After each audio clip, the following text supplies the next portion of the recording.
Good morning. My name's John Williams. It's a real pleasure to be presenting at your conference today, and I thank the organisers for the opportunity to do that. It's morning here at the time that I'm recording this presentation. I have no idea what time it will be when the presentation is aired, but wherever you are, I hope this is a useful few minutes that we can spend together thinking about how we can improve education for our students. So I'll begin now by sharing my screen. I hope that's clear for everybody. I'm using Prezi Present for anyone who's interested in that. So what I'd like to talk about is a project that we conducted in schools where we were looking at inquiry learning, the use of technology and how that related to the development of 21st century skills.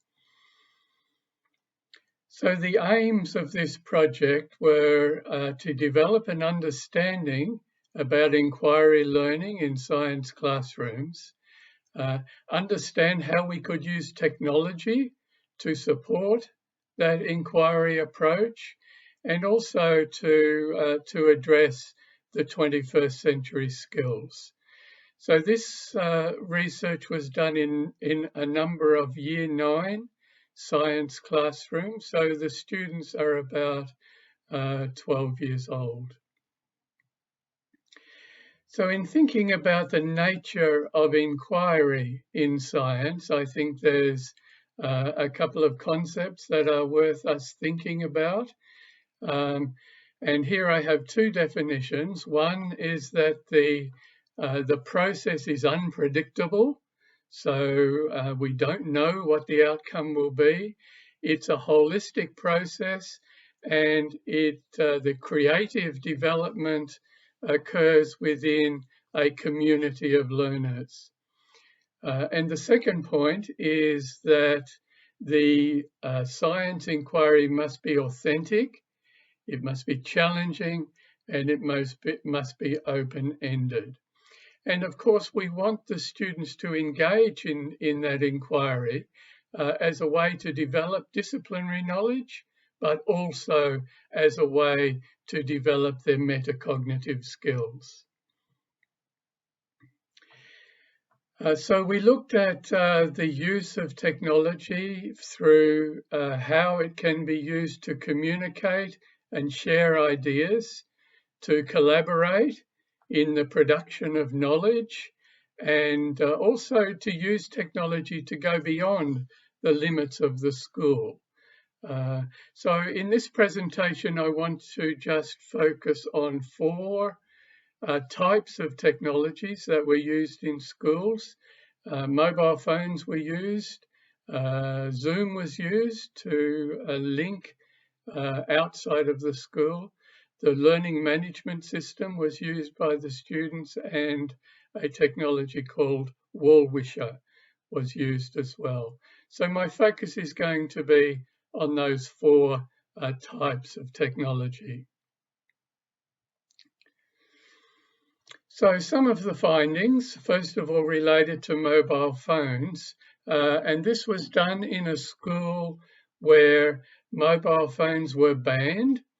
So we had to get permission from the school for the students to use their mobile phones in their science classroom, and the school was happy to do that.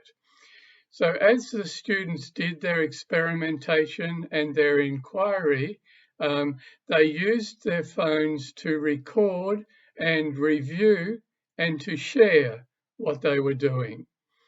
So some of the student reflections are indicated here. We took videos of the eye dissection. You can go back to details that you may have missed. So students were using their phone recordings as a way to review their experimentation. Another student said, it helps a lot if you are watching a video. You take it in more and you remember it better. That's a great quote because that's what really teachers are after. We want students to be able to take it in, to learn it, to integrate the new information with their current understandings and to remember it. So the students were recognizing that using their mobile phone to record their activity was helping them in their learning. And then the final quote, you can actually see what we were learning and doing. So again, that revision aspect for students was important. We also found, and I haven't listed this on a slide, but it's an interesting point, that when students were allowed to use their phones for their learning and their science activities, the teacher found that there was less discipline issues related to using mobile phones. So the school had banned phones because students were becoming distracted by them and using them all the time. But when the students were allowed to use them purposefully, interestingly, the misbehavior related to phones diminished significantly. So when the mobile phones became part of the accepted classroom culture, they really supported opportunities to speak, to share, and to refine their observations. It was also a key feature of their collaboration. So as they shared both face-to-face and through networks, and it gave the students greater agency and authority in their science inquiries. They were more confident in what they were doing as a result of being able to use their mobile phones to record their activities. So another technology that was made available to students was the learning management system. And in these schools, I think the system was Moodle that they used. And this was a new approach for the students and the teacher. The teachers had used the learning management system before, but the students hadn't. So this was a new space for student learning. And some of the findings were that the students found it gave them time to think. So an opportunity to reflect on postings on a discussion board, for example, outside of school time. It provided opportunities for clarification, so they had time to think about things and to clarify their concepts. It was useful in terms of summarizing knowledge, and the teacher used what the students posted as a way of identifying the next steps for the student learning. It also took a little while for the students to learn to trust each other, the confidence to share their thoughts, even when they're not sure about their ideas. And this is really important in science inquiry, that students share their ideas, even if they're not confident that they're right, but nevertheless contributing to the group discourse is important. And learning how to think and think critically in a group was another finding related to the use of the learning management system. The teacher noted in this case that more students did more out of class work when they had the opportunity to use the learning management system after class time. So another technology that was used in this school experience was schools using Zoom and Skype to ask scientists questions about the inquiry that they were doing in class. So the students developed their own questions, and this was centered around 3 one-hour classes that the students had. So the first class was devoted to identifying ideas and questions that they wanted to ask the scientist. Secondly, the second class was actually zooming in with the scientist and asking the questions they wanted. And then the third class was an evaluation and a review of the answers. And I think the most telling finding related to this experience was the students saying that we learned things that we wanted to be taught. So the students were designing the questions based on their inquiry approaches. So it was all about them deciding what they wanted to learn. And in that case, their learning was more effective and more efficient as a result of that. The other technology that was used with these classes is a software program called Wall-Wisher. This is a program where students are working on their phones or on their devices, asking questions or answering questions which appear on the teacher's screen at the front of the class. So the screen here is the screen that would appear at the front of the class over which the teacher has control. So the teacher can move these questions around. Each one of these boxes is a question or a comment from a student. So the teacher can move these around so that the questions and the answers are aligned. So all the class can participate in this at the same time. And we found that this created a real buzz in the class. The students were very engaged when they were using this program. One of the schools was doing some cooperative work with a school in Denmark, and it was organized so the two schools could log into Wall-Wisher both at the same time. So we had students from Denmark and students from Australia both contributing questions and answers to this discussion on the screen. Some of the students were using Google Translate to interpret the questions and the comments, so communication wasn't always as smooth as we would have liked, but that was a good exercise for the students as well in order to develop their science inquiry concepts to a greater extent. And the questions were used later by the teacher as a point of discussion.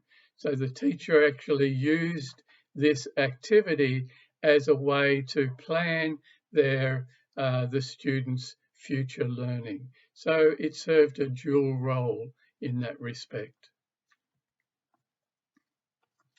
So some of the more general findings from this experience from the students, first of all, some quotes.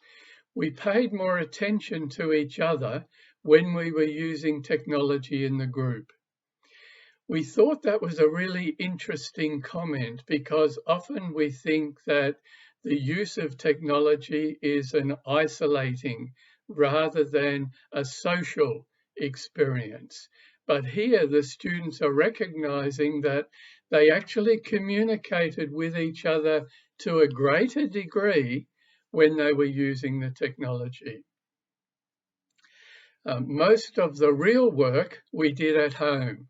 So this is almost turning into a flipped classroom type of model where students did some work in class, but the real thinking and the real engagement actually happened outside of class, and the technology facilitated that. For example, the next quote, some students developed a website, which was originally just something fancy. They were almost showing off by developing their website. But it turned out that they actually used it to teach each other. So it became a very useful form of communication. And then another quote, listening to my group's conversation and adding my input improved my overall learning. So the students recognized that the social constructivism approach to inquiry learning, which was prevalent in their science classroom, actually did result in an improvement in their overall learning. The teacher's role in this experience was also very important because for some of the teachers, introducing inquiry learning into their classroom was a new thing. So the first quote there was quite telling. The initial letting go of the control of student learning was the biggest hurdle. So the nature of inquiry being open-ended and being student-centered meant that the teachers had to give up some of their control of the classroom. And for some teachers, that was a scary thing to do. So becoming confident about that approach was important for the teachers. It was also important to establish an end goal for each group and to set achievable tasks with them. So inquiry learning is not completely open-ended, and the teachers recognized that tasks and goals needed to be set for each of the groups of students. So self-management was a key skill for the development of the students in this particular approach. The teachers also interestingly recognized that different classes needed different levels of scaffolding. So some of the students, maybe the better performing students, could go with this approach and have a completed and acceptable outcome within the time period, but other classes really struggled. And so the need in a class is for differential scaffolding amongst the groups of students. The teachers also recognized that they weren't necessarily the expert, and they didn't have to be the expert about all the technologies. They discovered that their students were very technology savvy, and so didn't necessarily need the teacher to be the expert in all the technologies. The students could teach themselves about the technologies that they were using. So in summary, we looked at these skills, the 21st century skills that we felt had developed as a result of this combination of inquiry learning in science and the use of a range of technologies to support that inquiry learning.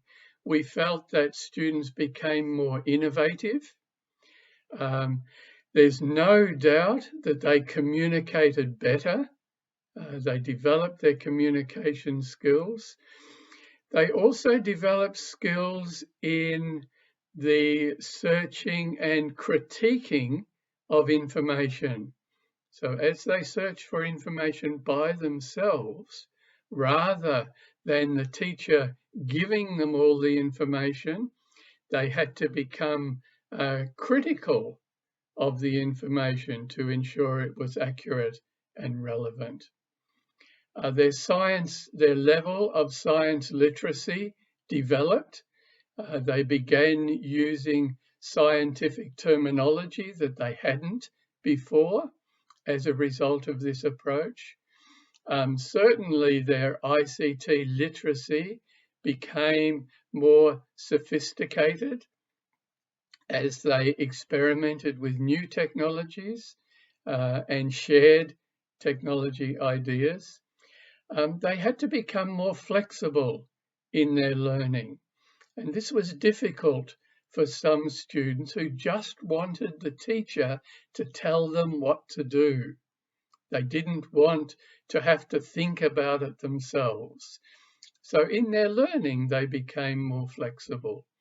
Their social skills developed to a greater degree. Their productivity developed over time. Early in the inquiry project, some of the groups were not productive at all. And that's when the teacher realized that those groups needed scaffolding and needed support. And the other interesting feature was that some students developed leadership roles. They became recognized as the leader of their groups and took on that role and so developed those skills. And that probably wouldn't have happened in a normal classroom context. So the overall outcome of this inquiry learning approach was very positive for the teachers and the students, but it was a learning curve for both. And it was good in a sense that the teachers had the support of the researchers as they were going through this process, because after every class we would debrief about what was happening and make plans for the next class. So I hope those few points have been useful and interesting for you. Thank you again for the opportunity to present at your conference, and maybe now we have time for some Q&A. I'm very disappointed that I can't be there with you. We hope that sometime soon we'll be able to travel again and chat about these things face to face. So if you would like to contact me, there's my email address, and I'm most happy to chat to any of you about any of these issues. So thank you again for the opportunity to present at your conference.